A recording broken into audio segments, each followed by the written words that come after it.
School சில்ட்ரனுக்கு என்ன advice குடுப்பீங்க? இந்த பிடி பீரியட்ல, இந்த லஞ்ச் பிரேக்ல இதில எல்லாமே சில்ட்ரன் வந்து ரெஸ்ட் ரூம் போயிட்டு வரத நம்ம இப்பவே சொல்லிக் குடுக்கணும். பேரண்ட்ஸ் சொல்லுவாங்க, என் குழந்தை வந்து பப்ளிக் டாய்லெட்டே யூஸ் பண்ண மாட்டான்னு அத ஒரு பெருமையா சொல்லுவாங்க. அது தப்பு. பப்ளிக் டாய்லெட் யூஸ் பண்ணி வரக்கூடிய இன்ஃபெக்ஷன கம்பேர் பண்ணா, போகாம அடக்கி வச்சுக்கிற இன்ஃபெக்ஷன் தான் ஜாஸ்தி. ஸோ சில்ட்ரன் வந்து அடக்கி வச்சுக்கிட்டே இருக்கிறதுனால என்ன ஆயிடும், அந்த பிளாடருடைய பம்பிங் ஆக்ஷன்ஸு நெறைய டிஸ்ஃபங்ஷன்ஸ் வந்துரும். நாள்பட்ட அடைவுல அந்த பிளாடருடைய எலாஸ்டிசிட்டி இது எல்லாமே சேஞ்ச் ஆகும். ஸோ சில்ட்ரன் அடிக்கடி ரெஸ்ட் ரூம் யூஸ் பண்ணணும்.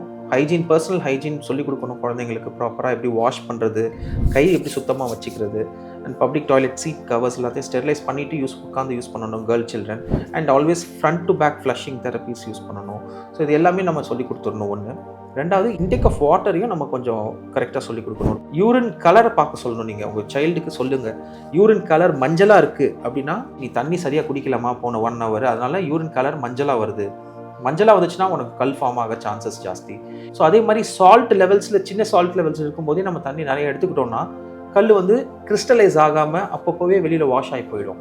ரொம்ப வளர விட்டோம்னா தான் நமக்கு எல்லா ட்ரபிள்ஸும் வந்துடுது.